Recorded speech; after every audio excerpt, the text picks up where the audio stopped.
exatamente tudo aquilo sobre o que a gente falou a vida inteira, a reação não fosse geral, fosse muito específica, né? Viajei agora com Bianca para Israel e viajei com Christian para Israel faz 3 anos. E também isso é perpassado, a gente fala sobre isso no livro, e eu queria muito escutar do Christian e da Bianca até que ponto essa mochila da experiência que nós tivemos juntos, né, em momentos diferentes, mas vocês viajaram.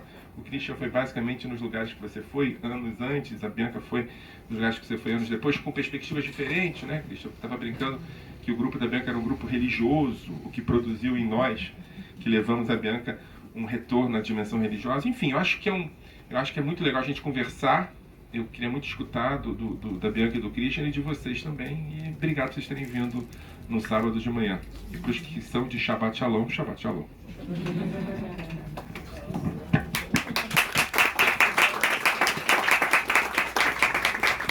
Bom dia. Para mim é uma alegria e uma honra enorme fazer essa conversa com vocês dois, principalmente porque o Michel é das pessoas mais interessantes que eu conheci nos últimos anos. Tudo que ele escreve, o que ele fala. Eu confesso a vocês que eu ando bem pouco interessada em ler homens brancos, ouvir homens brancos, já é um ruído na minha cabeça. E de repente, não era isso. Eu falei, mas o que será que aconteceu? Eu tenho amigas que são testemunhas. Eu falei, mas o que acontece? Que é outra coisa. E é muito interessante, eu tenho aprendido demais com você, Michel, e eu gosto muito de aprender com você. E o livro, além de muitíssimo bem escrito, dá até raiva às vezes. Mas não é possível, porque parece que ele tá indo para um lugar comum. É aquela hora assim que levantou a bola para um jargão e não. E ele fala uma coisa ótima, ele te surpreende, ele constrói de outro jeito. Então, muitos parabéns, o livro é realmente excelente. A Rita, nossa editora, é realmente maravilhosa, mas eu sei que milagre ela não faz. Então, parabéns para você. Tenho várias perguntas para te fazer, mas começar, você fez essa provocação em relação à viagem, e quando eu fui para essa viagem para conhecer Palestina e Israel, muito mobilizada também pelo Michel e pela possibilidade de a gente conversar num grupo interessante, que era um grupo formado por pessoas negras e por judeus que estavam muito perguntando sobre a própria judeidade, né? Eu também não sabia que eu ia nessa perspectiva religiosa. Quando eu cheguei lá, eu reencontrei uma cristã que eu não sabia que ainda existia em mim. E também numa proximidade enorme com o Candomblé, que é onde eu consigo me localizar hoje. E aí no livro você fala do seu ativismo no movimento juvenil sionista de direita e religioso. E eu tenho certeza de que um pedaço do nosso encontro também tem a ver com essa origem. Porque eu me reconheço assim na adolescência, no início da juventude, numa igreja católica que saía daquele momento da teologia da libertação e começava a virar outra coisa. E a quantidade de conflitos que isso provocou em mim. Porque eu venho da zona norte de São Paulo, onde a teologia da libertação foi muito forte na periferia. E onde vem a minha formação política da infância. Então eu vi essa igreja se transformar em outra coisa. E o que isso provocou em mim, quando eu leio o pequeno comentário que você faz sobre esse seu ativismo, eu reconheço uma origem comum na diferença. E aí, se o bolsonarismo inventou esses judeus cristãos num combo, como um grupo, e os judeus de fora como outro grupo, eu acho que a gente está do lado de fora, né, nesse grupo juntos, né? Quando você fala vocês não leram o livro, então é esquisito, eu não quero ficar dando spoiler, né? E eu tenho perguntas e comentários. Mas eu também quero ouvir o Christian, então eu vou te fazer uma pergunta. E aí depois a gente passa para o Christian. Tem uma hora ali na página, não vou lembrar qual, mas que você fala de você do Rio de Janeiro. Eu vou achar, porque isso vale muito a pena ler. Quem tiver com o livro na mão pode encontrar também. Aqui, página 19. Desde o Rio de Janeiro, eu era um judeu não judeu, exercitando minha judeidade. Desde essa cidade eu me lembrava dessa gente, desses autores. Judeu e não judeu, religioso e secular, sefaradita e askenazita, brasileiro e sionista, tradicional e de esquerda. Foi essa identidade judaica que me permitiu perceber de maneira privilegiada os processos que levaram os judeus do Brasil a entrarem no olho do furacão do bolsonarismo, ainda no início desse fenômeno. Quando eu li esse pedaço, eu lembrei de uma história que você me contou em Israel. Quando você encontrou Exu, e aí a parte do Exu é minha, não é sua, no Shabat, no Rio de Janeiro, na Lapa. Você pode contar para todo mundo essa história? Pode ser a parte do próximo livro, né? Bom, primeiro, obrigado, viu, amigo? Eu acho, assim, parece rasgação de seda, mas não é não. Quer dizer, os textos da Bianca também são textos. Eu não tenho problema em ler mulheres, eu não tenho preguiça de ler mulheres negras, mas eu acho que o debate que você faz é um debate que a mim faz sentido. Quer dizer, não é casual o encontro que a gente tem do lado de fora, porque o encontro que a gente tem do lado de fora quando a gente olha para dentro, né? Tem um texto, Christian, de um dos biógrafos do Spinoza, que ele conta que Spinoza, depois de ter sofrido o Herem, né? A excomunhão, ele circulava, e sempre que ele parava e via judeus rezando, ele circulava e ficava ao lado dos judeus rezando, mesmo que os judeus não aceitassem a sua reza, né? Ou seja, é uma pessoa que tinha sido expulso de casa, mas que não tinha deixado a casa ser expulsa dele, não é? E eu acho que é essa a nossa experiência, não é? Eu vi, já que ela está fazendo spoiler de mim, eu vou fazer spoiler dela, eu vi Bianca revirar católica em Israel, não é? Uma pessoa, enfim. E eu também, com esse grupo especificamente, comecei a botar tefilim, ir pro muro, assim, uma coisa meio louca. E assim, esse é um livro que lida com duas questões, não é? Lida com uma reflexão acadêmica, mas é um livro de ensaios. Então é um livro que eu me permiti pela primeira vez na vida falar de mim, e não falar somente de categorias com as quais a gente lida fazendo análise. Para mim foi muito difícil, isso é culpa total do pessoal da Fósforo, da Rita. E essa expressão, né, é uma expressão de dentro e fora, judeu e não judeu, sefaradita e askenazita, secular e tradicional, né, é uma expressão que me permitiu sim olhar o que estava dentro, mas eu acho que talvez seja um esforço que a gente tem que fazer. E estou falando aqui sobre o bolsonarismo e sobre a tarefa histórica que a gente vai ter no pós-bolsonarismo, de evitar que essa experiência seja uma experiência que retorne a nós.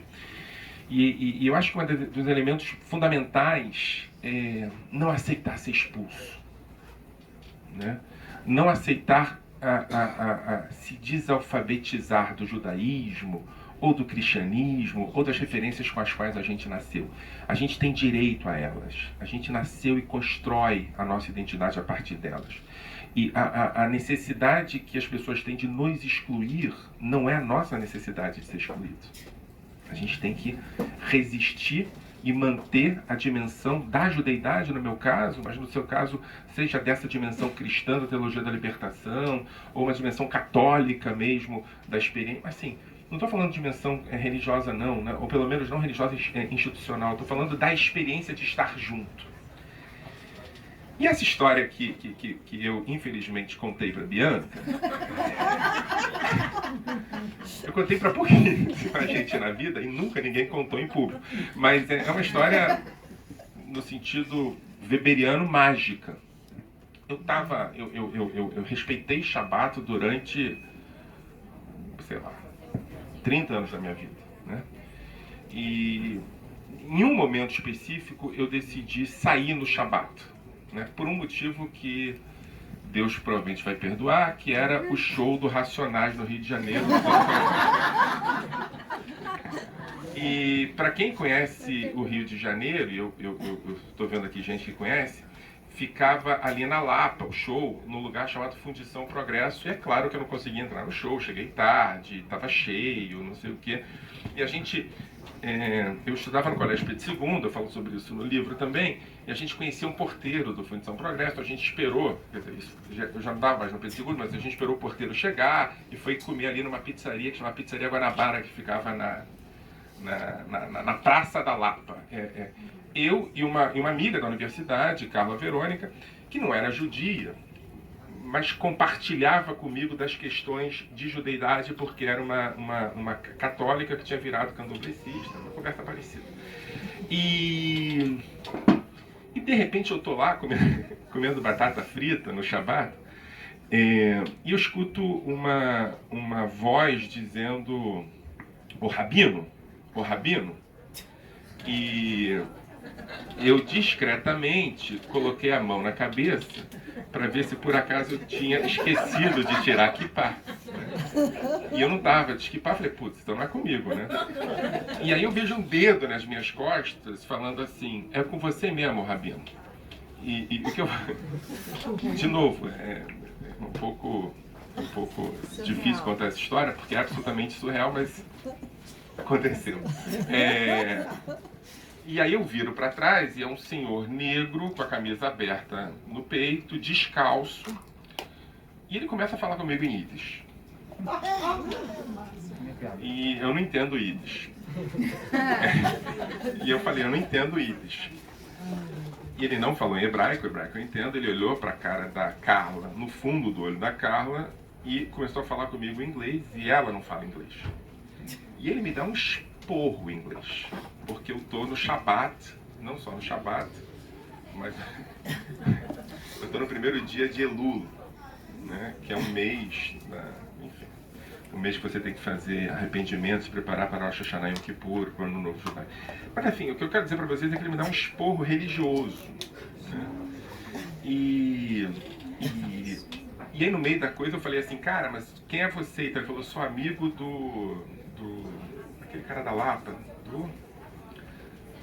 da Madame Satã. Eu conheci a Madame Satã, embaixo da minha casa tem uma sinagoga, as pessoas vão lá, assim, umas coisas.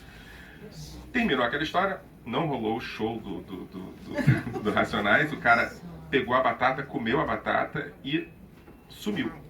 A gente passou a noite inteira procurando o cara. Para quem conhece o Rio de Janeiro, principalmente a Lapa dos anos 90, não era o que é hoje, tinha pouca gente, um pessoal que a gente conhecia. Então, a gente subiu Santa Teresa e viu o cara dançando, tô contando os lugares com detalhes para vocês verem que não é mentira, dançando num bar chamado Sobrenatural, que tinha uma roda de samba famosa.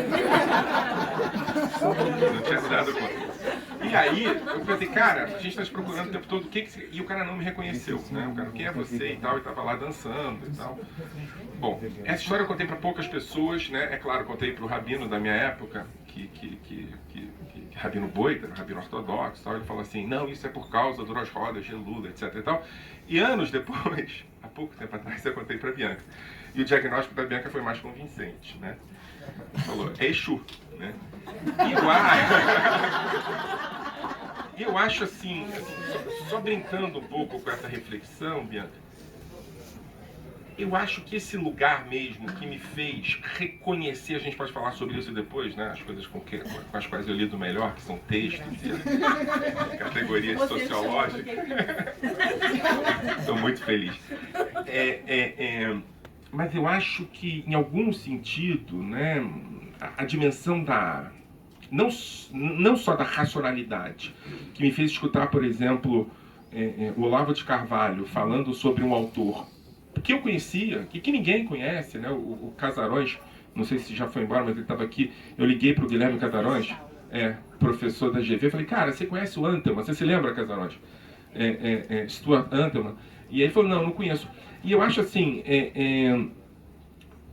o Olavo de Carvalho, quando fala de Antelman, ele passa desapercebido por vários ouvidos, mas não pelo ouvido de quem frequentou um movimento sionista religioso na Tijuca, também zona norte do Rio de Janeiro, e que participou de reflexões sobre esse autor, que é um autor absolutamente pouco importante, mas é um autor que baseia o que eu vou chamar no livro de antissemitismo filosemita, não é?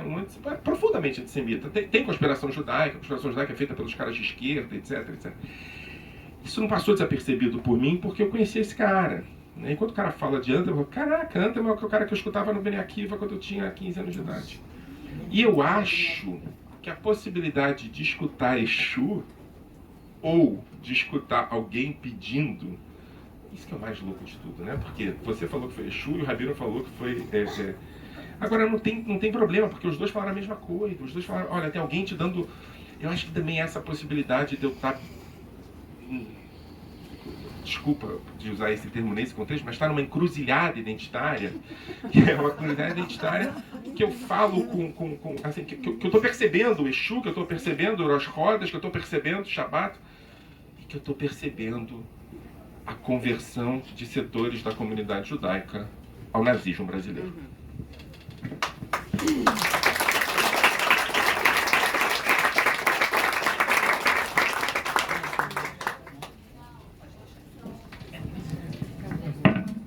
Obrigado, Michel, obrigado, Bianca, vocês que estão aqui hoje. Eu estou assim comovido, né, pela lembrança da viagem, né? Eu tive... Você falou que a minha viagem não foi tão religiosa, mas estava Henrique Vieira, o Rabino Joseph de Nova York, e só se falava de encruzilhadas dia e noite. Não sou eu. Não, mas consigo entender e achei muito legal assim, a pergunta, a tua resposta, né, biográfica. Eu acho que ela combina muito com o livro. O livro ele tem uma escolha bem diferente, né? Ele comenta duas conferências, né? Uma na hebraica do Rio de Janeiro, feita pelo Bolsonaro, outra na hebraica de São Paulo, feita pelo Lavo de Carvalho. E atravessa uma coisa muito, vamos dizer assim, você pôs a mão na massa, literalmente, né? Você foi lá ver o que o cara disse mesmo, em contexto, traduzindo. Isso eu achei muito legal, porque assim, faz a gente levar um pouco mais a sério, né, essa conversa, essas palavras, faz a gente pensar de onde está vindo isso tudo, em vez de reduzir isso a um irracionalismo, a um negacionismo, enfim, coisa que no fundo esse discurso é mesmo, mas tem que fazer a anatomopatologia, né? Tem que fazer como a gente falou lá no encontro da CUT, né? Tem que fazer a autópsia dessa coisa. Se não fizer, vai terminar mal, vai voltar, a gente não consegue realmente enfrentar, mudar nas origens, né? Então eu achei muito legal você trabalhar com esse material textual e articular esses dois eventos com uma história crítica e contextualizada do judaísmo, das diferentes ramificações e imbricações com a política, com a cultura. Eu acho que isso, para um público menos acostumado com essas questões, me pareceu fundamental, né? Até para você deixar para trás algumas visões meio imaginárias, que estavam antes desse discurso chegar, né? E o fio condutor, que é a tua experiência formativa, como isso foi te afetando, como isso foi te transformando, né, até o último capítulo. Então ele é um livro que prende a atenção, ele tem um certo ritmo de aventura, assim, né, de o que vai acontecer agora, como que ele vai sair dessa. E muito atual, eu diria, vou falar um pouco assim da recepção do teu trabalho, num contexto que é mais ou menos assim. A gente está diante de um quebra-cabeças super complexo, onde as peças, por um lado, já estavam aí meio desde sempre, mas agora parece que tem algumas faltando, tem outras em excesso. O que vocês estão fazendo na conversa? E o teu livro, ele fez assim, ele pegou uma peça que, confesso que para mim era um pouco lateral. Era um pouco assim, bom, uma hora isso vai entrar, mas isso é um epifenômeno, isso é uma coisa assim, meio para explicação terciária, né? E colocou no centro. E eu acho que você tem razão.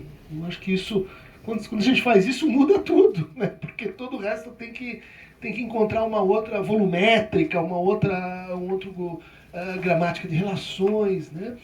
E esse ponto, você chamou, né, o judeu não judeu, em alguns momentos do texto, o falso judeu, e eu poderia traduzir, assim, para generalizar a questão, né, no complexo de impostura, né?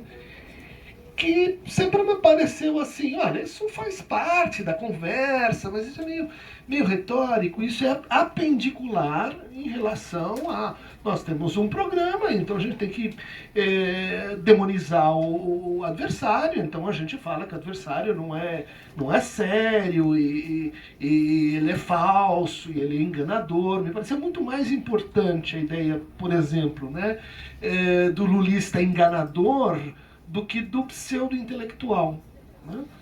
Quando briguei com o Olavo de Carvalho, o cara meteu um processo, e o outro amigo dele aí, o bobão do Constantino, não tinha um momento em que o sujeito não dizia assim, não, mas Cres, você é um pseudo-intelectual. Maybe. Pra mim, ser um verdadeiro intelectual, um falso intelectual, acho que tem outras coisas identitárias bem antes disso. E o cara voltava nesse negócio. E o cara dizia, bom, essa pseudo-intelectual. Quem, na verdade, você pode dizer que é um verdadeiro intelectual?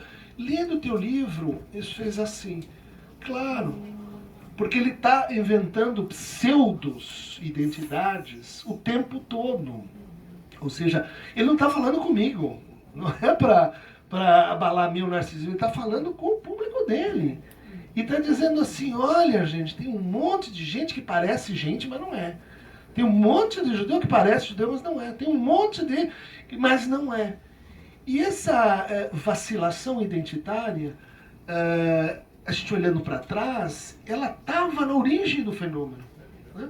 Grande movimentação social, visibilidade das questões de raça, a alteração dos cursos sobre gêneros, ou seja, tudo isso era uma espécie de pré-diagnóstico que dizia assim, olha gente, a gente não é quem a gente pensa que a gente é, né? Vamos suspender um pouco essa confiança identitária, né? Então, a crítica das identidades... ela é uma espécie assim, de resposta e de reconhecimento para isso, né? Que foi o que você fez aqui. Você contou uma história, né, falando em Encruzilhada, você falou da nossa viagem, que é uma viagem organizada pelo Instituto Brasil-Israel, e que tem essa finalidade. Vamos colocar pessoas diferentes, discursos diferentes, posições políticas distintas juntas, para criar encruzilhadas, né? Só que pra gente, isso é matéria-prima. Isso é uma experiência, como você contou aqui. Você fala, putz, queria eu ter tido um Exu na minha vida, casando. Ei, Cris, faça uma experiência transformativa, uma experiência que eu acho que te aproxima da Bianca, te aproxima de mim, te aproxima da Gamboa, te aproxima enfim, aumenta o teu mundo. Só que não é assim para todo mundo, né?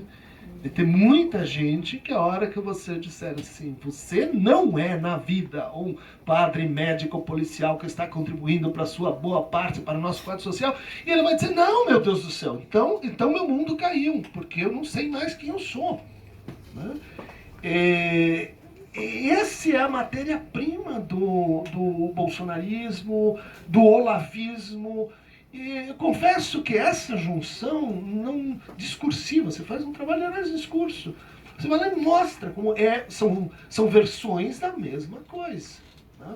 São versões e como isso já estava lá, e sim, né, na retórica nazista, né, no fascismo.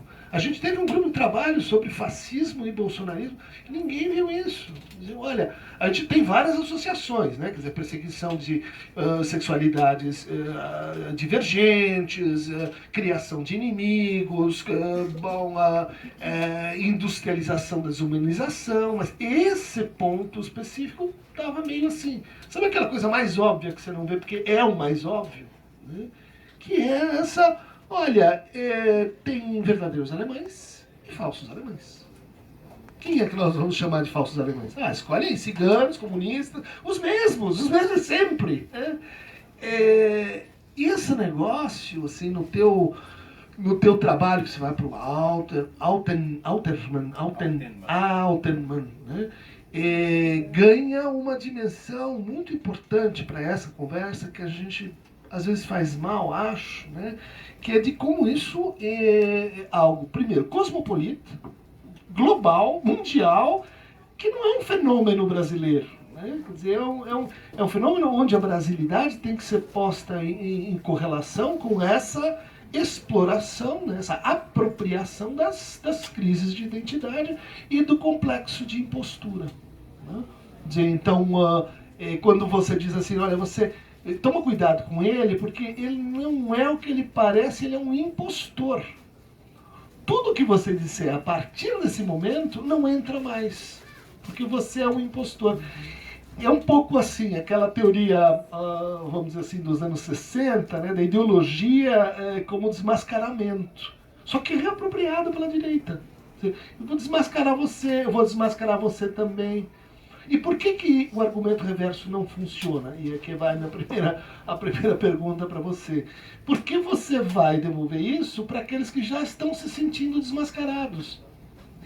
E no fundo, a lógica é, olha, como nós somos iguais, só que você não percebe. Né?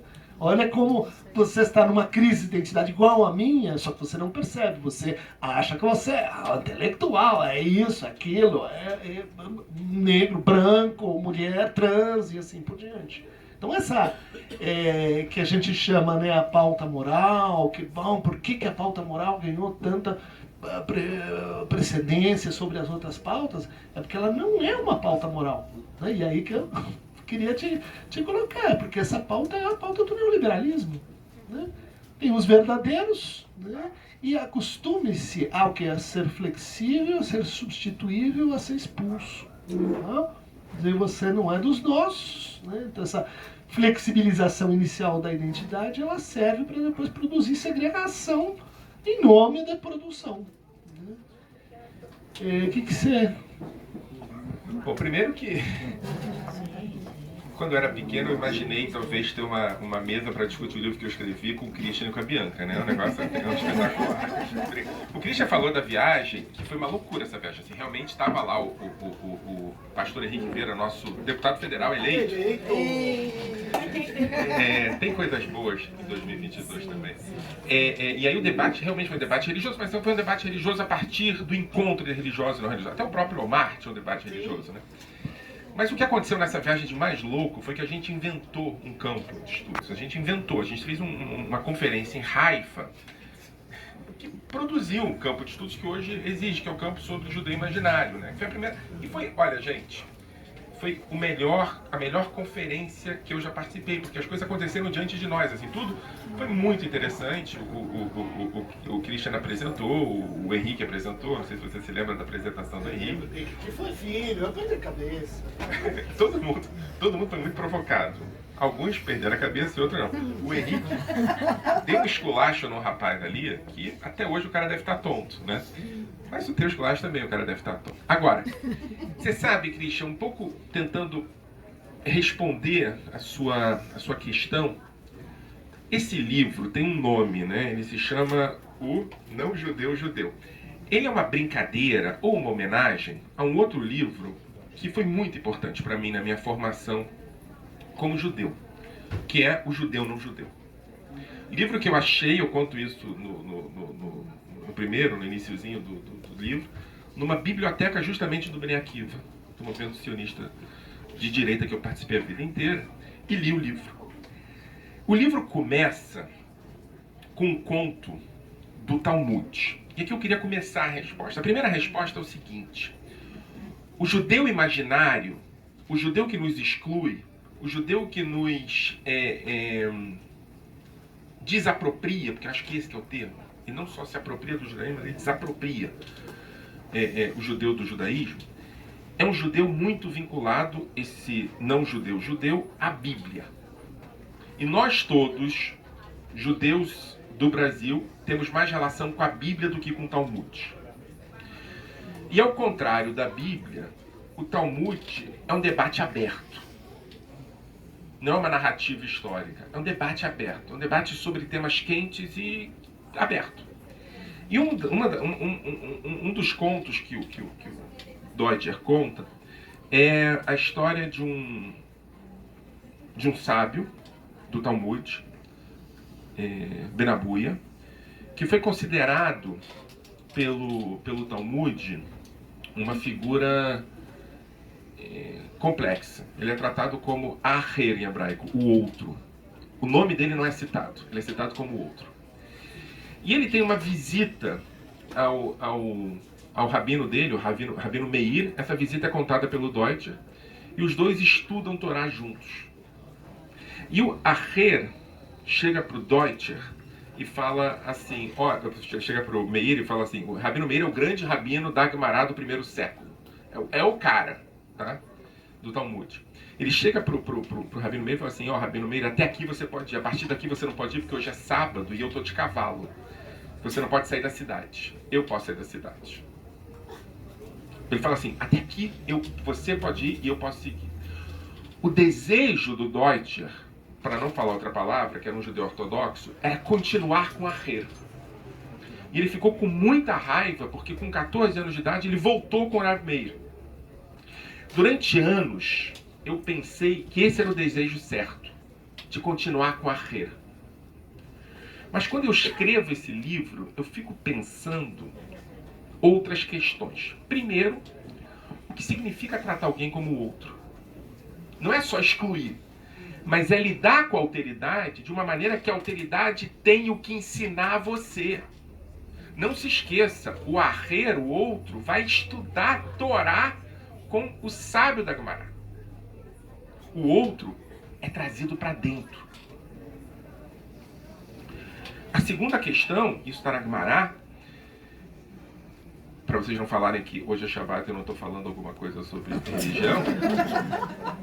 Os alunos, olha, dia do mestre, os alunos chegam e falam assim, Rabino Meir, o seu professor está aí. O professor é um herege e ele continua sendo professor, ou seja, aquele que pode ensinar. Não é um pseudo-professor. E os dois estudam. E olha, eu não quero saber para onde o Aher foi e nem para onde o Rabino Meir vai, mas o que eu entendi dessa história relida depois de ser colonizado pelo Deutscher foi que o importante é o que eles estudaram juntos. E aqui, a tradição judaica nos dá caminhos para a gente entender a impostura do fascismo e do olavismo, que é a produção de falsos judeus, a produção de falsos humanos, inclusive. Não há possibilidade de ser falsos judeus, não há possibilidade de ser falsos humanos. Todos cabem na conversa. E eu acho que a colonização que o judaísmo sofreu pelo judaísmo imaginário e também por uma leitura da Bíblia específica possibilita que haja o compartilhamento dessa ideia de falseamento do outro. Uma pessoa como eu pode ser considerado falso judeu porque não compartilha do desejo de excluir o outro judeu. Agora, Christian, a gente, enfim, você sacou, esse é um livro que eu estou, parte de uma pesquisa que eu faço com a professora Misha Klein de Oklahoma, é a parte de análise de discurso, uma coisa que, e é isso, né? A gente que trabalha com sociologia e antropologia depende dos informantes. E daí, cara, manda uma mensagem e fala assim, raça do mundo. Ou seja, que o judeu de dentro tratasse o judeu de fora tal qual o antissemita tratava o judeu. E os aplausos na hebraica do Rio de Janeiro, que me chamaram muito a atenção, foram antecedidos pelos aplausos na hebraica de São Paulo em 2004. Essa demanda do Olavo de Carvalho foi bem recebida por aquele público, que provavelmente não entendeu a gramática do fascismo. Ou seja, o Olavo de Carvalho produziu uma linguagem, você fala sobre linguagem do fascismo, linguagem do nazismo, que acabou colonizando o judeu de dentro e produzindo a possibilidade de que ele aceitasse a exclusão do judeu de fora. O que acontece na hebraica do Rio de Janeiro, em 2017, não é um evento, é um processo. É um processo de colonização, de exclusão, de limpeza, de higiene, que acaba sendo bem sucedido. Mas ele só é bem sucedido porque uma categoria muito mal usada por nós, aqui eu estou falando não judeus, por nós acadêmicos, é uma categoria que foi pouco pensada. Eu estou me referindo ao que é o antissemitismo, ou o racismo, ou a homofobia, ou qualquer outra coisa. Gente, nada na vítima justifica a sua perseguição. Nada na vítima justifica a sua percepção como algo que deve ser destruído. A nossa dimensão de buscar na vítima uma narrativa, ou mais, uma guarita, ou mais, uma responsabilidade em combater o racismo, o antissemitismo, a homofobia, ou seja lá o que for, é um prêmio ao algoz. Quem produz antissemitismo é o antissemita, quem produz racismo é o racista, quem produz homofobia é o homofóbico, e não o gay, o negro, a mulher. E o que se produziu no Olavo de Carvalho foi um antissemitismo absolutamente sofisticado. Aqui eu quero dizer que a ideia de que o Olavo de Carvalho é pouco sofisticado, é pseudo-filósofo e tal, nos ajuda a não atacá-lo. Porque ele nos trata como pseudo-filósofo e a gente trata ele como pseudo-filósofo. A gente não coloca ele no campo de batalha. Há que destruí-lo no campo de batalha, não evitar que ele entre. E a ideia de antissemitismo filosemita dá ao judeu brasileiro a concretização de um desejo que há muito tempo está na ordem do dia, que é o desejo de virar maioria. O judeu sonha em ser maioria. O judeu sonha em que as pessoas ao redor dele escutem as coisas que ele escuta em casa, que usem os símbolos que ele usa em casa, etc, etc. E esse sonho de ser maioria é perpassado por uma perspectiva conspiracionista antissemita. E ele assume a dimensão conspiracionista antissemita para ser maioria. E quem está atacando ele é o pseudo-judeu. E aí o que o Olavo de Carvalho diz? Mas esse pseudo-judeu não é novo, ele está desde o século XVI. Gente, eu fui ler, o Olavo de Carvalho cita Gershom Scholem. Eu fui ler Gershom, eu passei um ano lendo o que o Olavo de Carvalho escreveu e o que ele falou. Gershom Scholem não leu, ele leu Antelman falando do Gershom Scholem. Ou seja, há aqui acessado pelo Olavo de Carvalho as dimensões mais antissemitas. E o que eu quero dizer para vocês é o seguinte, esse cara produziu o antissemitismo do mais puro, do mais radical, do mais extremista durante 17 anos. Inclusive, A Última Tentação de Cristo, um filme do Mel Gibson, que ele cita em 2003, no jornal O Globo, dizendo para os judeus, vocês não estão entendendo. Ele diz isso no jornal O Globo, não é um jornalzinho. Vocês não estão entendendo. Os cristãos que fizeram esse filme são seus amigos. Leiam Antelman. Em 2003, 2004, ele é convidado para a Hebraica de São Paulo.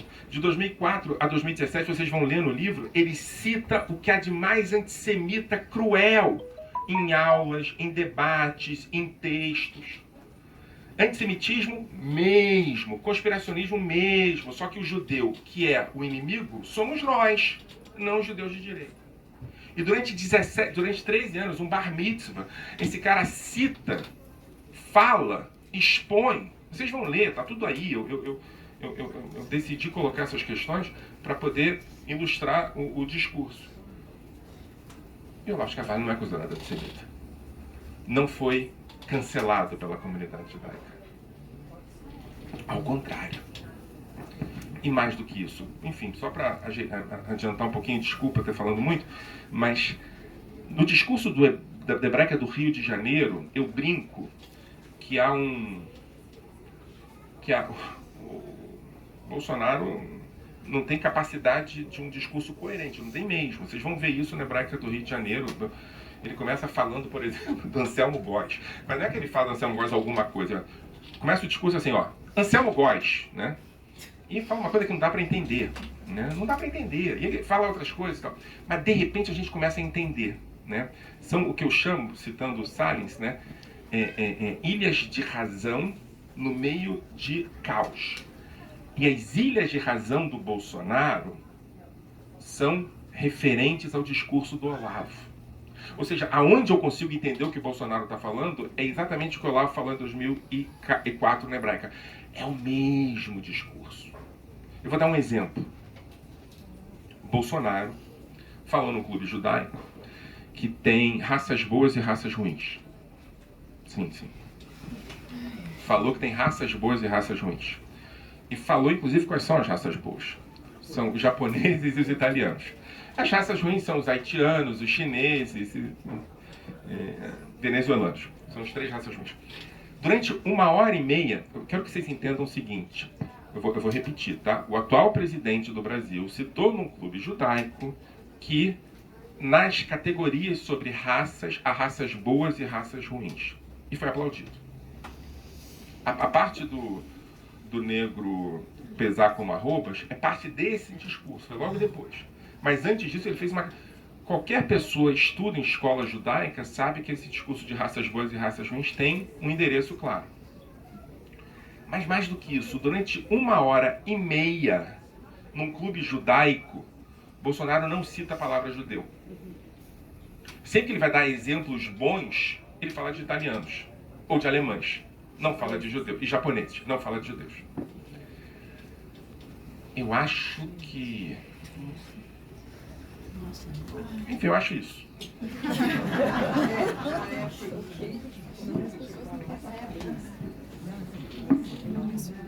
Eu vou ler um trecho da página 111, que condensa muito do que você acaba de dizer, e aí dá vontade de transcrever o que você está falando e inserindo em partes do livro. Obrigada. Nesse contexto, Bolsonaro adota a bandeira de Israel e os signos sionistas como seus símbolos. Judeus bolsonaristas passam a usar símbolos da extrema-direita. Um higieniza o outro. O capitão deixa de ser considerado nazista e os judeus deixam de se ver como minoria sob constante ameaça. Bolsonaro se converte a um judaísmo imaginário, enquanto os judeus de direita se convertem ao bolsonarismo. Esse parágrafo condensa tanto... Eu brinquei com você antes de vir, né, que eu fiquei com saudade de sala de aula ao ler seu livro, porque tem muitos trechos e muitas construções que você faz que dariam cursos.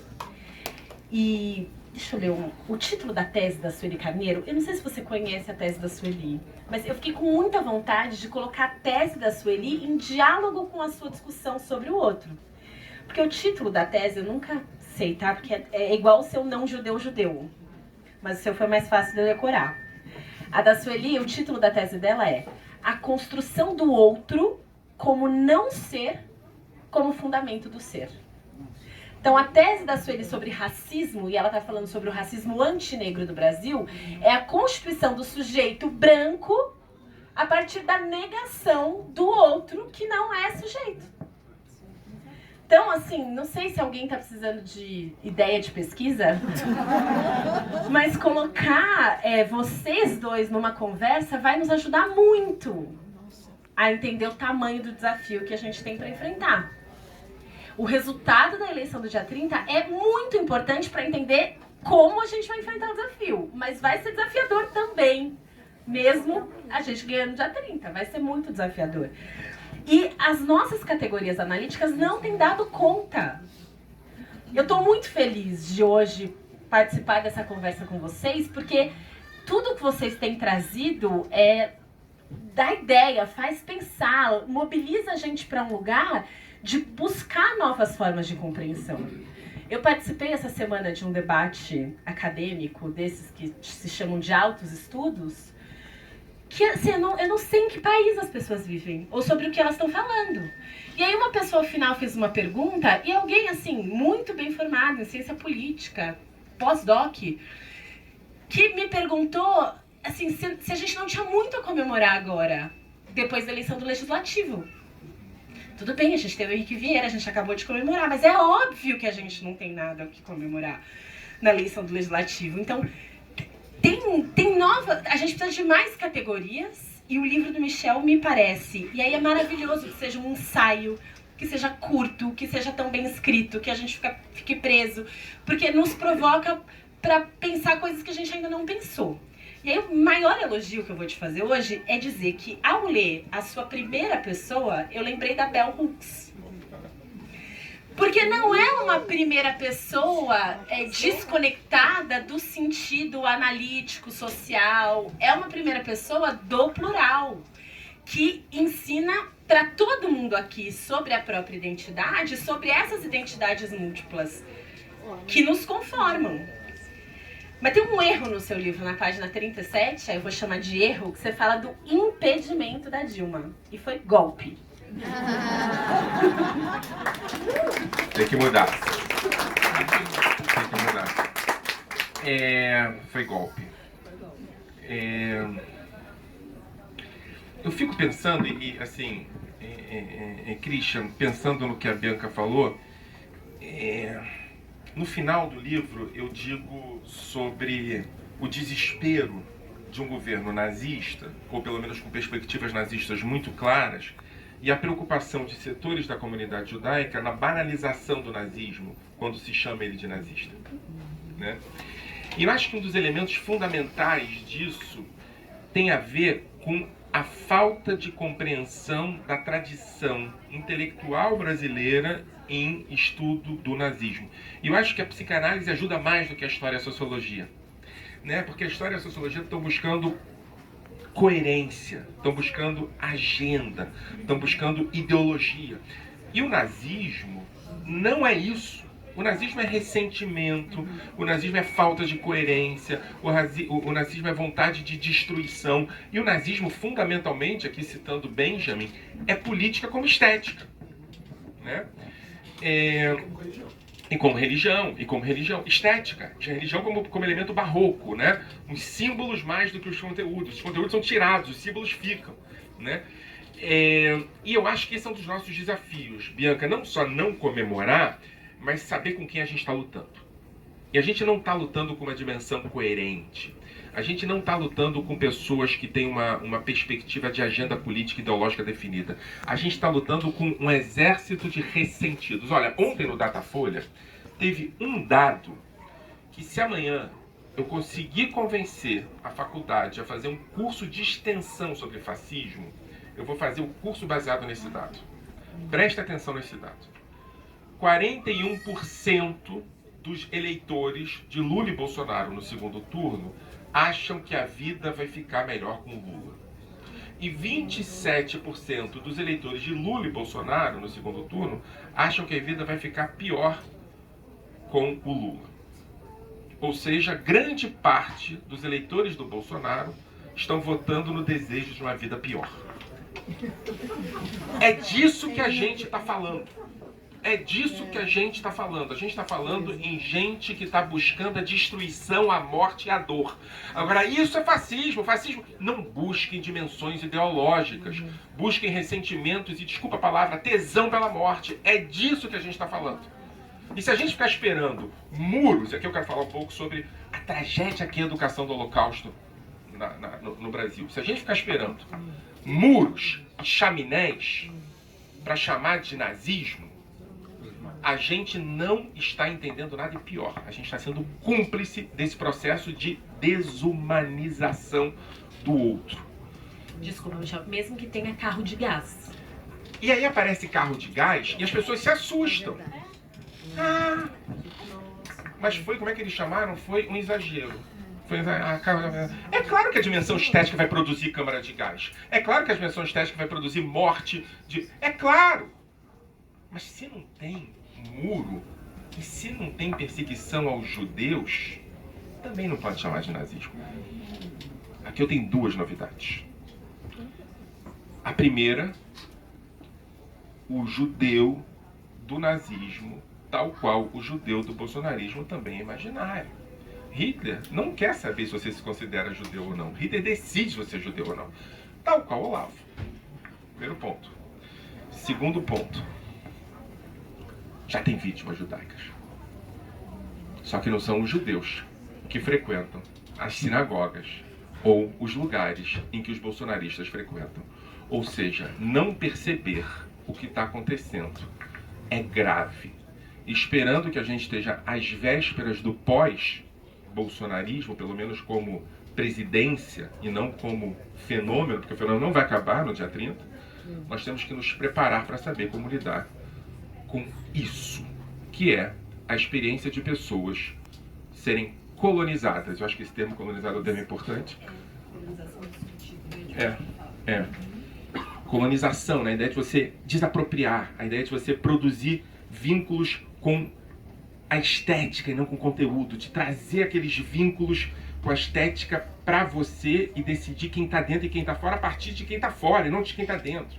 Isso é colonização, isso não é outra coisa, né?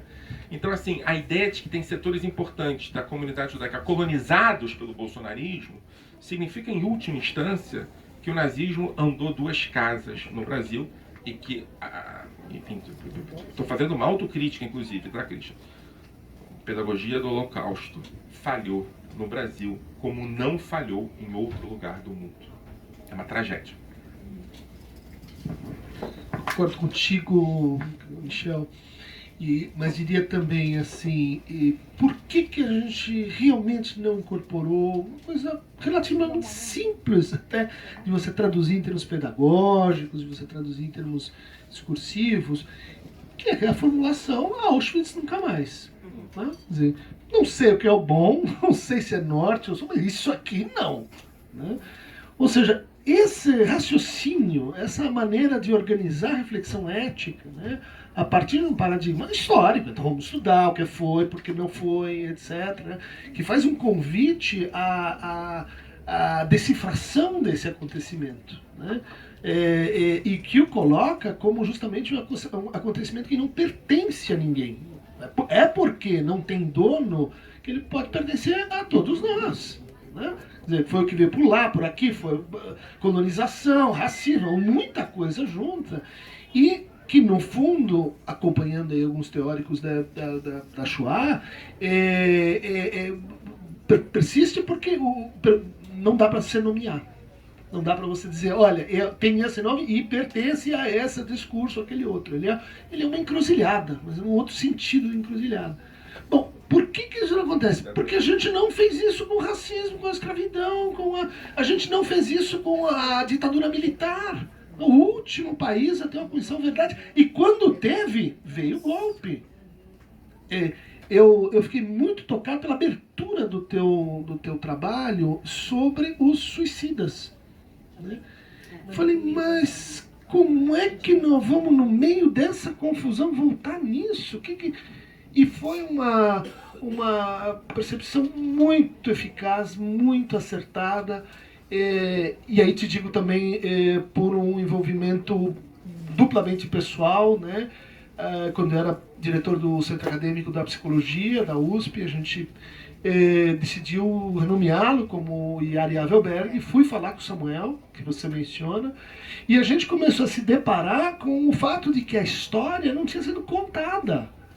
Não tinha lá, qual é o autor que disse, então, o que aconteceu, qual era? Não, tem um e tal, que tem um livro, não sei se isso foi 86, 87, né? Não, a gente que estava no quê? Democratização.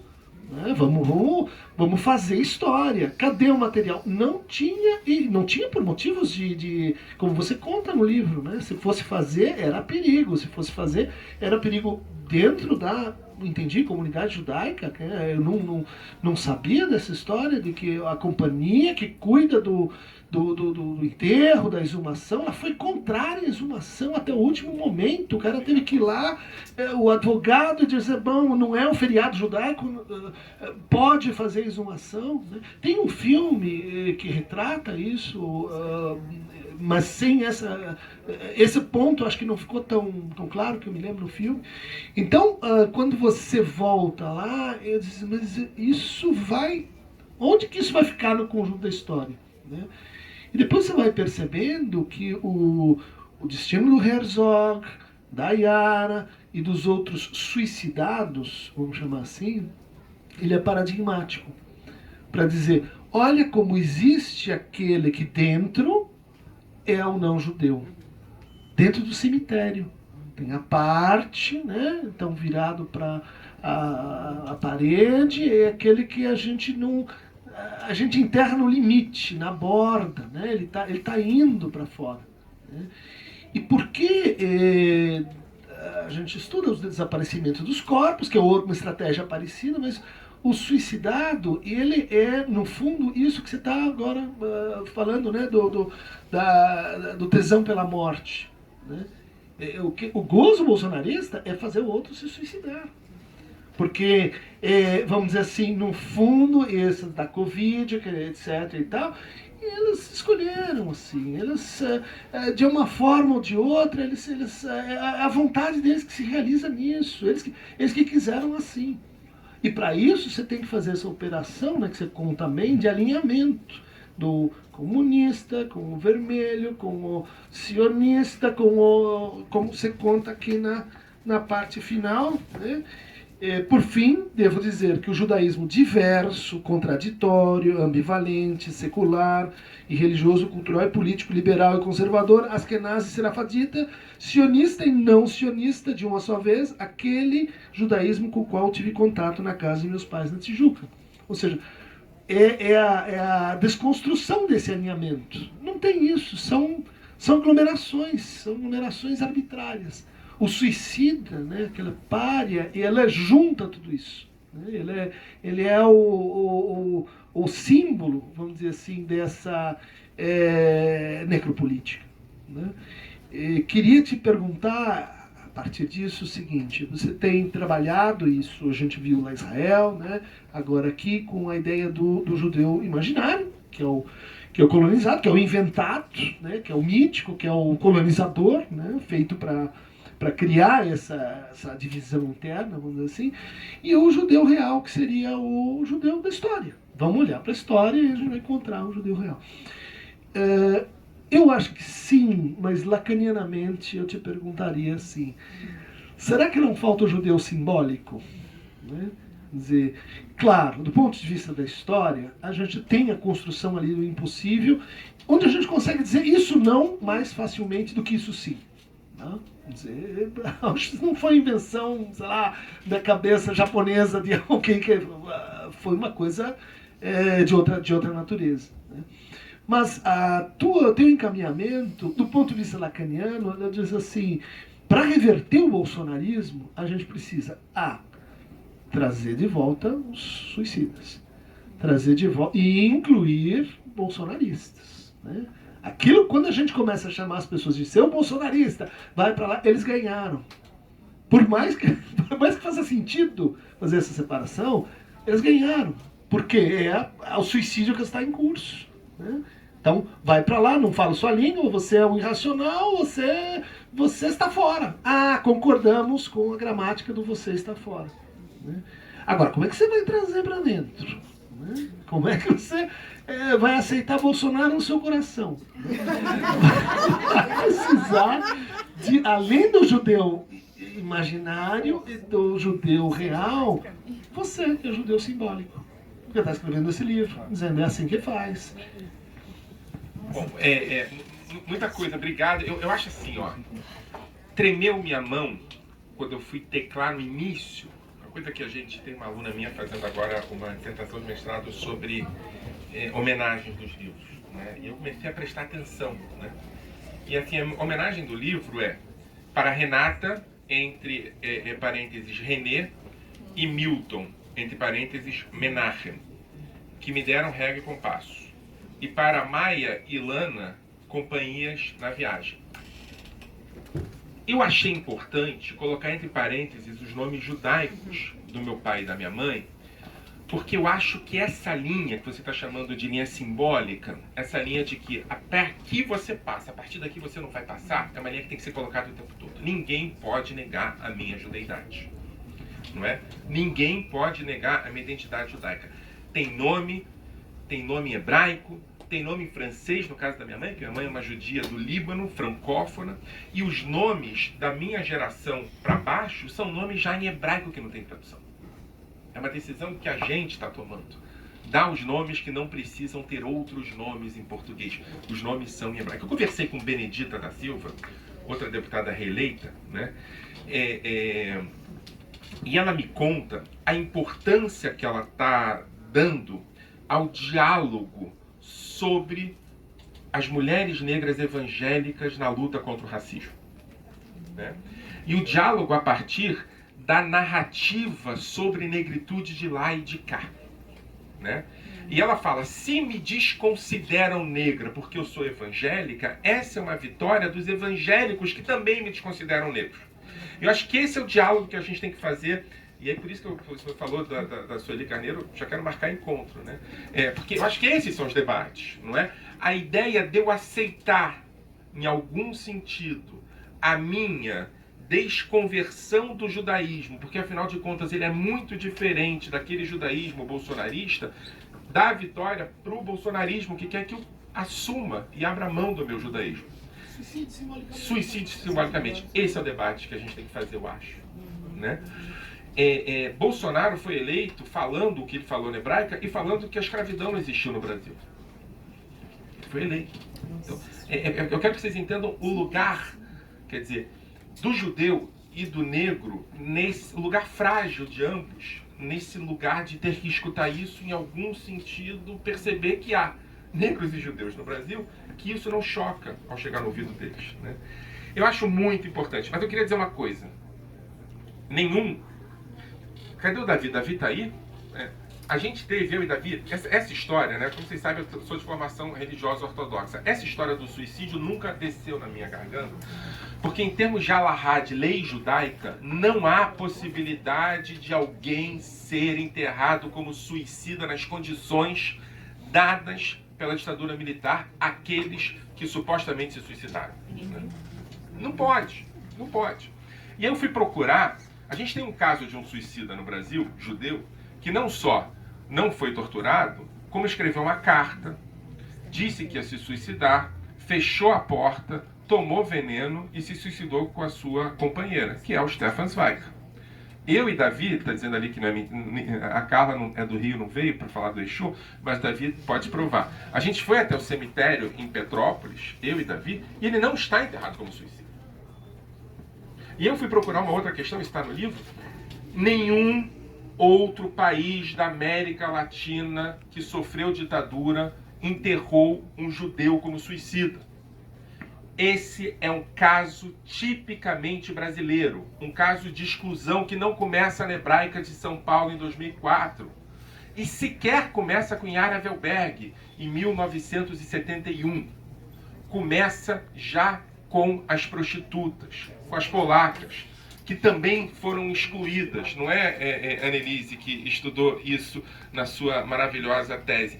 Eu acho que esse é o debate. Há aqui uma trajetória de exclusão, que é uma trajetória de exclusão cuja referência é o crescimento. Então, primeiro eram as polacas, depois eram os judeus comunistas que não eram sionistas. E na porta da hebraica foram os judeus de esquerda sionistas. Diga-se de passagem, com complacência da esquerda anti-sionista, que também nos percebe como não judeus. Então, assim, eu acho que esse é um elemento.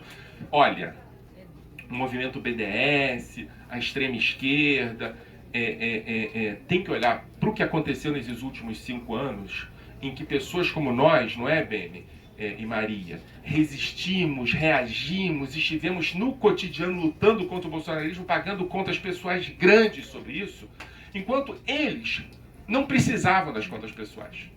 Fomos excluídos, expulsos, e eu acho importante isso. A porta da hebraica, ela não é conhecida, o que é conhecido é dentro da hebraica. Houve uma charge no dia seguinte de um chargista famoso, Latuf, botando 2 fantasmas, falando, eles não aprenderam nada com Auschwitz, como se Auschwitz fosse escola de direitos humanos, né? Agora, é preciso dizer para Latuf que é preciso conversar com os judeus vivos e não com os mortos. E os judeus vivos estão aqui, escrevendo livro, refletindo, resistindo. É fundamental entender que, tal qual Benedita da Silva diz, é preciso conversar com as negras não evangélicas, é preciso conversar, sim, com a esquerda não judaica e não sionista e com a esquerda que apoiou o Bolsonaro. E dizer para eles, olha, essa é a linha. A partir daqui tu não passa, irmão, tu não vai negar minha judaidade. Não houve outro lugar onde houve suicidas enterrados como suicidas na ditadura, só o Brasil, e não houve outro lugar no mundo, talvez agora a Itália seja um caso diferente, onde o apoio dos judeus nacionais à extrema-direita foi tão grande quanto o Brasil. Nos Estados Unidos foram 20% que votaram no Trump. Né? Oi, Jim. Na Itália, na Hungria, que é uma comunidade do tamanho da comunidade brasileira, 100 mil, eles apoiaram a derrota do Orbán. Na Áustria, com Heidegger, teve uma sobrevivente do Holocausto antes da eleição, dizendo não façam isso. No Brasil foram mais de 55%. Os judeus brasileiros votaram no Bolsonaro, tal qual seus vizinhos, em Genópolis, nos Jardins, em Copacabana, em Ipanema, votaram no Bolsonaro. Ou seja, é muito menos judaico o tema e muito mais brasileiro o tema. E aí, eu acho que o judeu imaginário é a parte pelo todo. Né? Assim, mas não existe o judeu armado, não sei. Existe. Não existe, mas é o trabalho da colonização. Pega a parte e transforma a parte no todo. E o todo é excluído pela parte. E é claro que o judeu simbólico não só tem que existir, como tem que ser uma referência fundamental. Mas eu acho, eu cito aqui Durban vai ser o grande ponto do próximo texto. Eu acho que a gente tem que pensar no que aconteceu aqui, menos a partir da categoria judeus e mais a partir da categoria Brasil. O que aconteceu com o bolsonarismo e o judaísmo é um tema sobre Brasil. E os judeus foram, por assim dizer, funcionaram tal qual os brasileiros funcionaram. E sobre Auschwitz, eu acho um equívoco pensar em Auschwitz nunca mais. Um equívoco. Porque, na verdade, Auschwitz não foi produzido como fenômeno natural.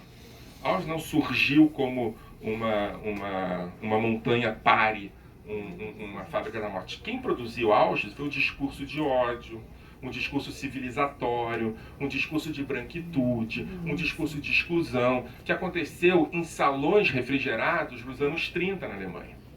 Então, assim, Auschwitz nunca mais nos coloca numa situação de que, enquanto não houver Auschwitz no horizonte, a gente está tranquilo. O problema é nazismo nunca mais. O problema é que o discurso de ódio, as referências a isso, tem que ser evitados o tempo todo. E aqui no Brasil a gente não teve Auschwitz. A gente tem Auschwitz pequenos acontecendo, mas são dimensões simbólicas de Auschwitz.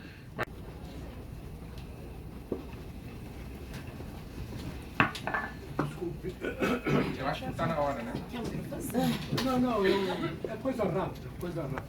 Meu nome é Bernardo Lé. Eu sou um velho jornalista.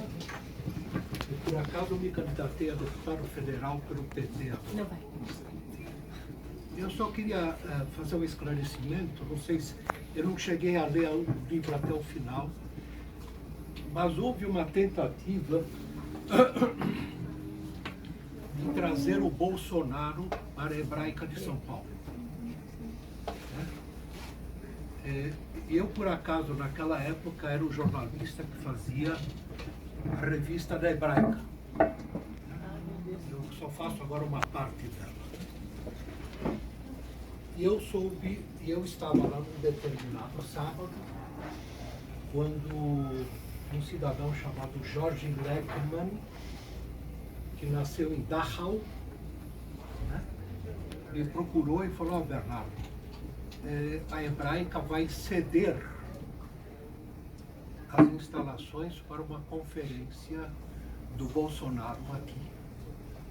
Aí, então, eu e este cidadão fomos conversar com o presidente da Hebraica, que na época era o Avi Gelberg, Avi, que é corruptela de Abraham, você sabe, e agora acho que era presidente do Conselho Deliberativo, e perguntamos para ele se ele queria ter na porta da Hebraica a mesma coisa que aconteceu no Rio.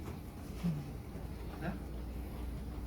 E eu perguntei também para ele se aquilo lá era uma iniciativa da Hebraica ou da Conib ou da Federação Israelita.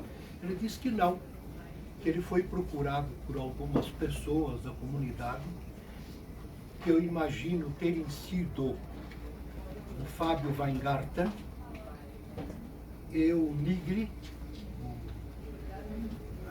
o chamado Meyerzinho Nigri, né? Que por acaso vai na mesma sinagoga que eu. E aí depois eu faço um pequeno adendo, né? E aí eu falei: vocês querem que vai ter aqui a mesma coisa que teve no Rio? Eu falei assim: não, então não fizeram em São Paulo. Era esse esclarecimento que eu queria fazer. Mais uma coisa, é o adendo que eu queria fazer. Como eu disse, eu fui candidato a deputado federal pelo PT. E na sinagoga que eu vou rezar Cádiz para minha mulher, falaram assim, não fala que você é candidato do PT. Principalmente aqui na sinagoga, que tem grandes doadores que são inimigos do PT. Mas ainda assim eu tive alguns votos lá. Obrigado. Obrigado, Bernardo. Eu só queria deixar 2 pontos importantes. Na história da resistência ao bolsonarismo no Brasil, há 2 elementos fundamentais. A primeira manifestação que trata Bolsonaro como candidato de extrema-direita, lembra vocês que a mídia brasileira, a mídia corporativa brasileira, não tratou Bolsonaro como candidato de extrema-direita em 2018. A primeira delas foi a manifestação na Hebraica de São Paulo, em fevereiro de 2017. Né? Houve, não só vocês devem ter falado com a AVE, mas houve uma quantidade grande de pessoas que foram falar e abaixos assinados sobre isso. Não é? E a segunda manifestação pública, a primeira manifestação pública efetivamente contra Bolsonaro, foi na porta da Hebraica, Ben e Maria estão aqui, organizada em abril de 2017. Ou seja, na história da resistência ao bolsonarismo, é preciso entender que as primeiras 2 manifestações que claramente chamaram a criança pelo nome, o fenômeno pelo que ele é, foram feitas por judeus do Rio e de São Paulo, e eu espero que essa página da resistência judaica no Brasil seja contada daqui para frente, e não só o que acontece dentro das hebraicas, mas o que acontece também nas periferias delas. Obrigado. Só mais uma coisinha. Eu na revista hebraica, eu tinha uma sessão de lançamento de livros. Né? Eu contava lá, olha, vai sair esse livro, vai sair aqui. Aí eu fui proibido, né, de falar do Bolsonaro. Mesmo contando, para sair uma biografia do Bolsonaro, ele não pode falar do Bolsonaro. Nem para o bem, nem para o mal. Ele fazer referência a ele. Tá bom. É por isso que está vazio hoje. Gente, a gente tem tempo para 2 perguntas mais. Sim, André. Tudo bem? Gente, meu nome é Andréa Kogan e eu queria falar com o Michel que a gente tem um assunto em comum entre tudo que a gente fala, que é do não judeu-judeu. E eu acho que está na hora da gente falar. Eu escrevi um livro, uma tese de doutorado sobre judeus espíritas, e a gente vem estudando há muito tempo, eu pessoalmente, é o não judeu-judeu. E a palavra que a gente usa, Christian, Bianca, e a gente está tentando levar essas discussões não só para público, para academia, e queria saber como é que o Michel, a gente já trabalha juntos e tal, é realmente legitimar as palavras das pessoas. A gente está usando muito isso. Porque a gente vê pelas discussões no IB, que a gente falou sobre o judaísmo messiânico e tal, e dentro da... E eu falei com o Bernardo, cadê o Bernardo? Aqui. Quando eu lancei meu livro, a gente conversou muito também sobre isso, e eu acho que esse tipo de iniciativa e o lançamento, a gente tem muito pouco material sobre esse assunto aqui no Brasil, de legitimação das falas dos que estão nas periferias e como outsiders. E toda vez que alguém vem conversar comigo sobre judeus que são ateus ou que praticam outras religiões ou que têm outros tipos de crenças religiosas, também são considerados periféricos, também são considerados párias, também são considerados, com esse você não pode conversar, com esse não é considerado judeu. Eu acho que isso é um mal que a gente está tentando combater há muito tempo e que a gente tem muito poucas vozes ainda para discutir.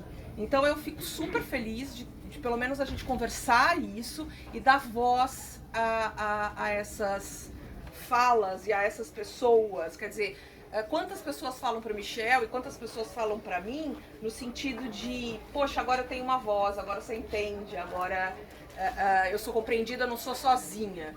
Eu queria saber isso, Michel. Você tem ouvido isso? Assim, eu não estou sozinho mais nessa luta. Só agregar uma coisinha. É o índio com celular, né? Eu acho que tem algumas questões, algumas camadas. Primeiro, vale a pena, eu vou lá amanhã, tá, Leila, ver a exposição já pronta, que eu fui ver a exposição não pronta, que também tem um debate sobre identidade judaica a partir da periferia. Eu não sei se vale a pena sair da periferia, eu tenho dúvidas, né? Eu gosto da Hannah Arendt falando sobre o voluntário pária. Sim. Eu gosto do Alberto Memmi falando sobre o judeu de fora. Sim. Eu gosto do Isaac Deutscher falando sobre o judeu não judeu. Eu não sei se a gente precisa buscar espaço no centro, né? Eu acho que a gente precisa continuar falando a partir da periferia, que talvez seja o lugar de força. Sodrol brinca que a importância da periferia é mudar o centro, né? E não entrar no centro. Para a fronteira, entre isso e aquilo. Que é esse o debate. Agora, tem que dizer uma coisa para você, André. No meu laboratório, tem um laboratório que estuda do NIEG, Núcleo Interdisciplinar de Estudos Judaicos, e o IB tem vários laboratórios. A quantidade de estudantes afro-brasileiros já é maior do que a quantidade de estudantes judeus. Eu acho que o debate tem que ser esse, ou seja, identidade, judeidade, negritude, debate sobre Brasil e brasilidade, exclusão e inclusão, não deve ser um tema de judeus etnicamente falando, mas é um tema para que todos pensem o Brasil, né? Assim, eu estou tendo agora, né, tem uma estudante minha que acabou agora a dissertação de mestrado, Bianca Bastos, escrevendo sobre o Museu da Escravidão em comparação com o Memorial do Holocausto no Rio de Janeiro. Gente, eu vejo poucos trabalhos mais profundamente judaicos e negros ao mesmo tempo do que aquela dissertação. Eu acho que esse é nosso futuro. Esse é o nosso futuro. Não buscar que eles nos contem para minyan, mas aceitar que nós existimos e somos eventualmente muito melhores do que eles. Acho que é isso.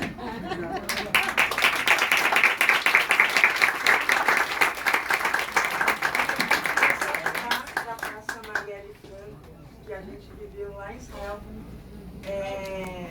simbolicamente, né? Mas que foi essa entrada aí de juntar mundos, né? Que eu acho que é isso que está falando. Vamos juntar mundos, mas reconhecer o outro. Em Tel Aviv, a gente fundou simbolicamente uma praça Marielle Franco na frente da Cinemateca de Tel Aviv, o lugar mais central possível de Tel Aviv. E aí os jornalistas brasileiros acharam que aquilo era uma praça de verdade sendo fundada e isso virou um tema. Eu acho ótimo, acho que essas dimensões dadaístas da possibilidade de você produzir realidade a partir de uma dimensão de subversão dela, subverter, né, transformar o centro e a periferia nas fronteiras que dialogam um com o outro, a gente tem que... Eu só acho que não dá pra gente ser fofo. Acho que é passado o tempo da... Nos aceitem, por favor. Isso aí, fofura. Gente. Só comentando aquela noite fria, né? E que a gente pôs a placa Marielle Franco numa praça, né? Já perto de onde o Rabin foi assassinado, né? Do lado. E eu acho que aquilo funciona, viu, Michel? Porque você tem ali uma denúncia irônica da impostura, né? Dizendo, obviamente que essa praça não é a Praça Marielle, mas ela se tornou justamente nesse ato irônico de divulgar isso, né? Isso neutraliza a lógica do você é legítimo, não sou legítimo, isso é legal, não é legal, isso está na instituição, o nome é esse, não é esse, e cria esse contraditório, né? Que cria essa... Só uma menção, eu não li seu texto ainda, mas eu queria lembrar que na Porta da Hebraica no Rio, tinha os movimentos juvenis judaicos, esse capítulo fundamental na comunidade judaica, que foi hostilizado dentro da própria comunidade. Teve um grupo que se uniu para defender, né, o Dror, enfim, a Shomer. Então, certamente você falou disso, mas lembrar essa importância dos movimentos juvenis, né, que são alguma coisa também de dentro e fora, né, da esquerda. E tentaram, é isso, quer dizer, não são só... É bom a Leila estar falando isso, Leila Danziger está falando isso, porque não é só a exclusão do sionista, é a exclusão do jovem sionista, a exclusão daquele que se voluntaria todo sábado na educação judaica humanista, não é? E aí eu no texto eu falo que eu me senti ali junto com esses jovens ao lado do Mordechai Left, que foi o líder do Levante do gueto de Varsóvia, que antes do Levante também era considerado radical demais.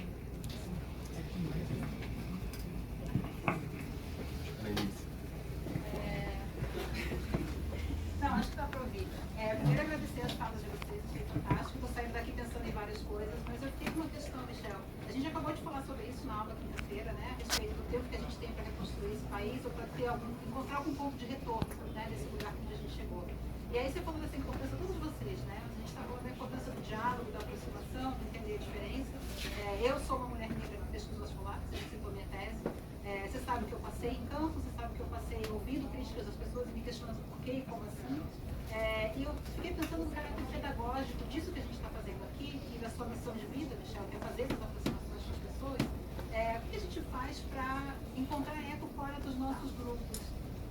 Porque nós estamos aqui num lugar seguro, com pessoas que pensam mais ou menos como nós. E a gente sabe que entre nós tem funcionado. Como é que a gente vai fazer para espalhar isso pelos próximos 30 anos, para tentar trazer alguma lucidez para esse país de volta? Eu sei que é uma pergunta impossível de responder.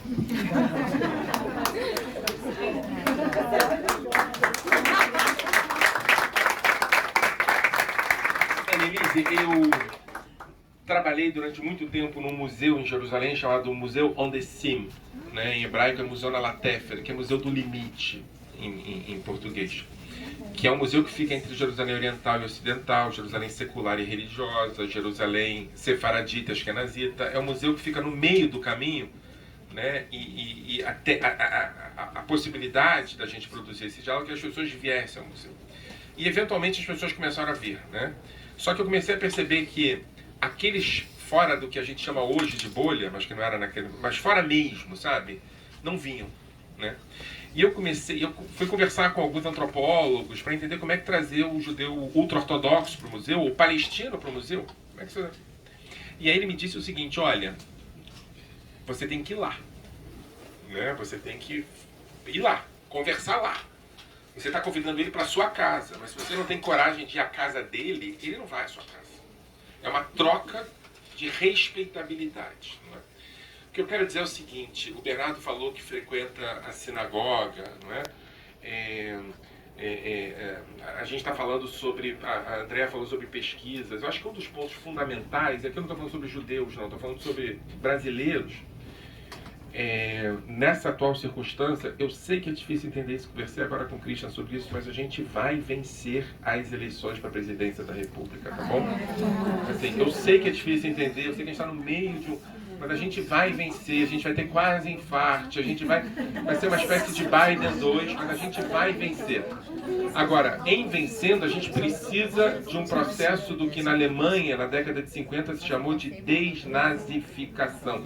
E aqui vai se chamar de desbolsonarização. A gente vai ter que frequentar, a gente vai ter que voltar aos grupos da família, a gente vai ter que voltar à igreja, a gente vai ter que voltar à sinagoga, a gente vai ter que voltar à escola, a gente vai ter que conversar com as pessoas na rua, a gente vai poder mostrar para elas que a morte não é a opção melhor e que a vida é possível e que a aposta no ressentimento e no sofrimento não é a melhor alternativa, porque essas pessoas estão contaminadas, colonizadas pela alternativa da morte, pelo viva la muerte do franquismo, pela ideia de que a purificação delas, por elas mesmas, a morte delas, faz bem para o mundo, né? A gente precisa conversar com essas pessoas não a partir da dimensão ideológica, mas e eu posso falar isso perfeitamente, que eu sou uma pessoa que, você sabe muito bem disso, não gosto exatamente de abraços, mas é preciso abraçá-las, é preciso beijá-las, é preciso dizer pode voltar.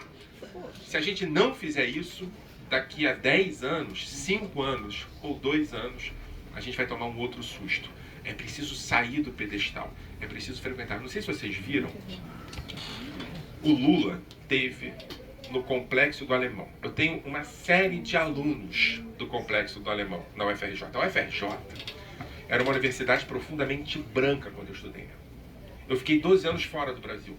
Quando eu volto para a UFRJ, eu vejo uma universidade negra, periférica, colorida, etc. Isso dá muita raiva nas pessoas que se incomodam com isso, né?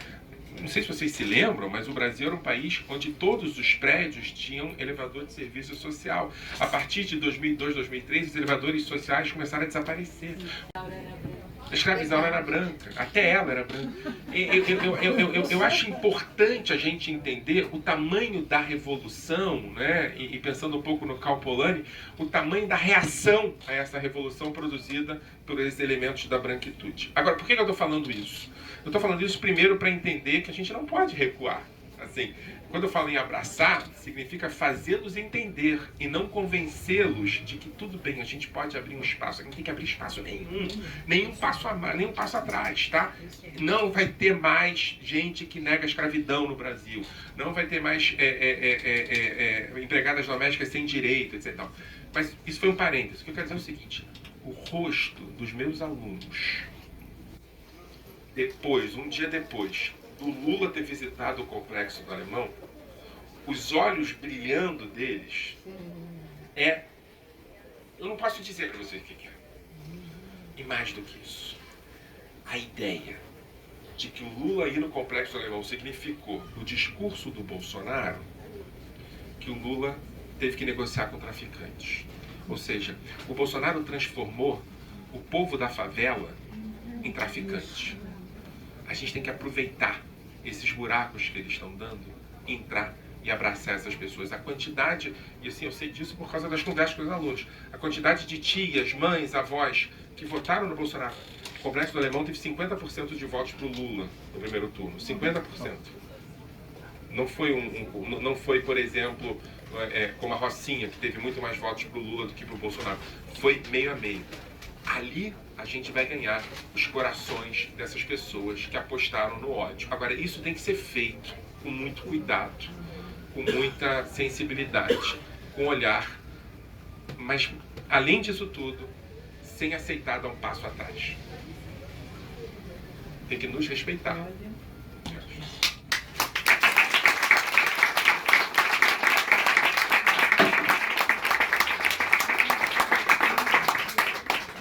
Eu amaria passar o sábado ouvindo mais pessoas e tomando notas de vocês, porque eu tô mexida, muito mexida. Isso que você falou em resposta à Annelise, né? Eu queria depois ler sua tese. Sobre esse deslocamento com cuidado, com sensibilidade, eu acho que tem outra coisa que a gente precisa tomar pra gente, que é coerência.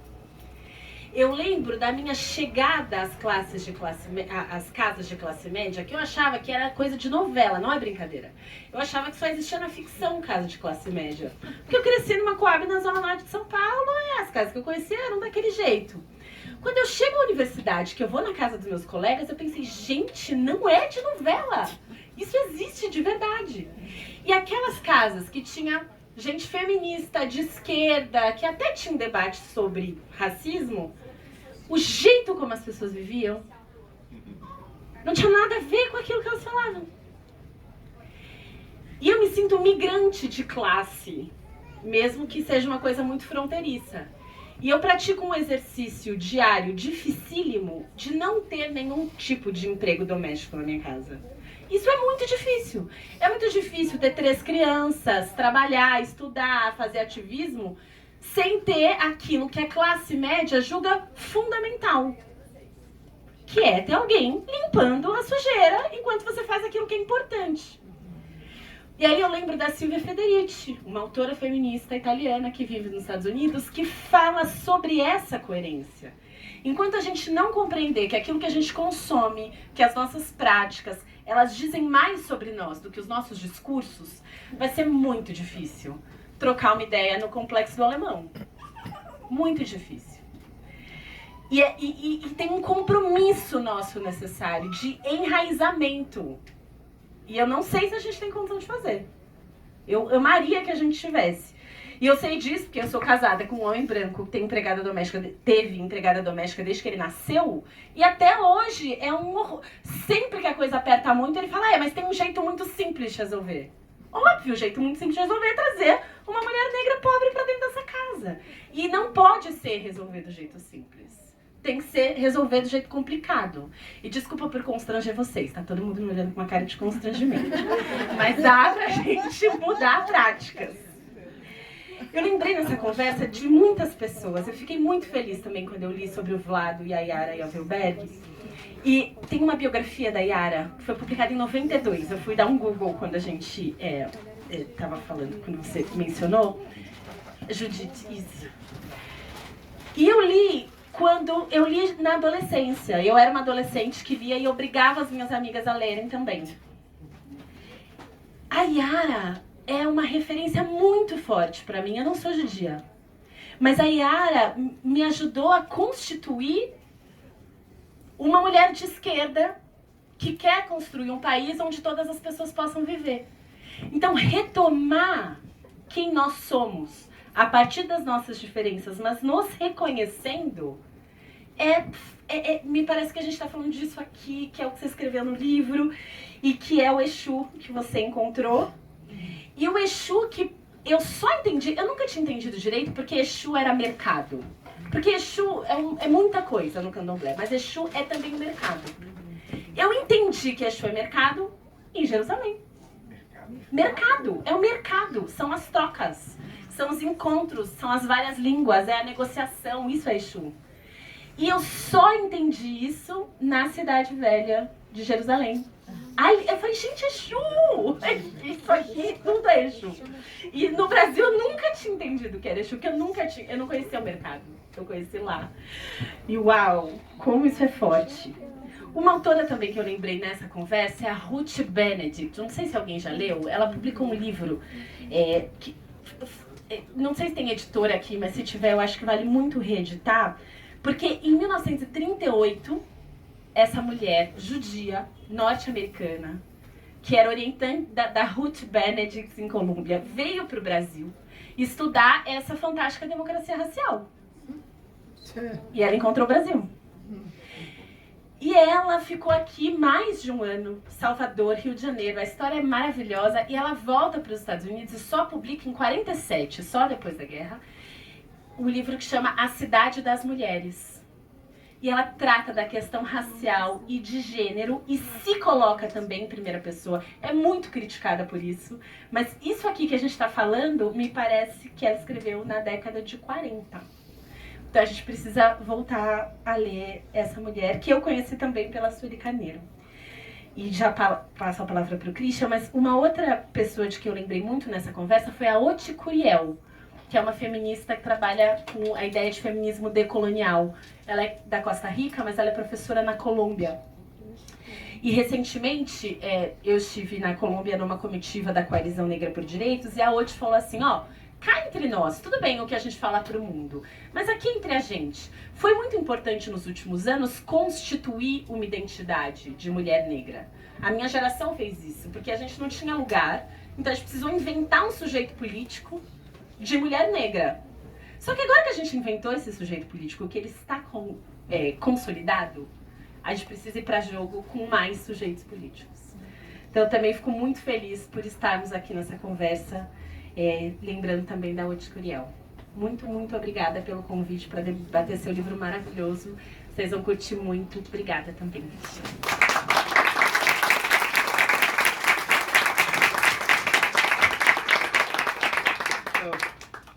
Vou seguir a linha de Exu, atendo algumas mães de santo. Acho incrível. E me corrijam, mas acho que tem uma coisa, Exu, que está faltando um pouco. Né? Que eu diria assim, algo guerreiro, valente, algo, vamos dizer assim, de ir para frente, não só de se defender, né? E que, no meu entender, é um efeito do bolsonarismo, em nós, né? Porque ele gera um tipo de reação que é mais ou menos assim, eu não quero me transformar nisso. Eu não quero ser violento, eu não quero usar esse tipo de detração. Como é que eu vou falar essa língua? Porque se eu for falar essa língua, eu vou me tornar mais violento ainda. Né? Isso gerou A, distanciamento, B, para onde foi a agressividade que a gente tem com relação a isso? Para dentro de nós. Né? Por isso que eu achei a tua ideia do suicídio diagnóstica. Claro que não é voluntário, não é consciente, mas aquele cara que você queria esganar, ele mora do seu lado na universidade, você começa a descer a pancada nele. Aquele cara da esquerda que tá à mão, você começa a hiperinflar e a criar guerras de divisão, que é o objetivo desse negócio. Né? Quer dizer, você, em vez de se reconhecer nesse comum, impossível, contraditório, começa a absorver essa ideia da endoagressividade, né, que vai terminar no cara lá do Stalin, né, do cara que se oferece em suicídio para o sistema como se isso fosse um ato de coragem, como se fosse um ato de transformação. E eu participei da campanha do Boulos e teve uma discussão muito interessante para os nossos propósitos sobre o slogan que é "vamos para cima deles".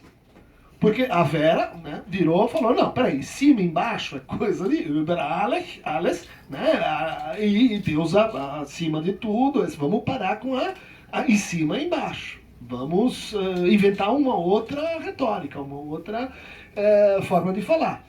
E eu, contra a Vera, falei, Vera, olha, é o seguinte, eu entendo o que você quer dizer, mas de certa maneira, pensar desse jeito e entregar os pontos. Porque o que a gente precisa é se reapropriar do em cima e embaixo. Em cima e embaixo no fundo, uma referência ao tipo de autoridade, que não pertence a você nem a mim, mas a todos nós. Se a gente não fizer esse deslocamento da autoridade para o comum e, portanto, acima deles, nós vamos perder. Ou seja, tem uma linha, para cá não entra, mas eu acho que a gente já precisa ir para cima deles. Gente, eu queria agradecer muito, muito, muito. Bianca e Christian foram espetaculares. Eu não podia escolher pessoas melhor para estar conversando pela primeira vez com o livro. Eu só queria falar uma coisinha, Bianca. Eu me lembrei muito, sabe de quem? Do Ruben Abargil, quando a gente está aqui conversando. Ruben Abargil é um liderança do movimento dos Panteras Negras em Israel, com quem a gente encontrou agora. E eu acho que aquela figura que não deu um passo atrás e que está encontrando pessoas que vêm de fora, mostrando que ele escreveu profundamente judaico, radicalmente judaico, no bom sentido da palavra, profundamente universal ao mesmo tempo, de dentro e de fora, denunciando o racismo, denunciando o antissemitismo ao mesmo tempo. Eu acho que pode ser um bom modelo para a gente. Não casualmente, nenhuma escola judaica do Brasil estuda sobre o Ruben Abargil, nem sobre as Panteras Negras. Eu acho que um dos exercícios que a gente tem que fazer aqui, eu estou falando para as pessoas da comunidade judaica, é produzir a necessidade de mudança de currículo. Menos Auschwitz e mais os anos 30 da Alemanha. Menos a Israel imaginária e mais Ruben Abargil.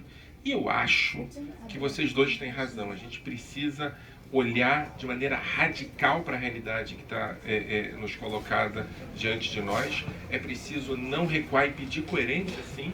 Pedir coerência no cotidiano, acho que é fundamental para poder dialogar. Quem falou isso antes de nós foi o Mano Brown, né? É preciso ir para cima deles. Ir para cima deles, aceitando-os, mas sem recuar. E eu espero que vocês gostem do livro e que leiam.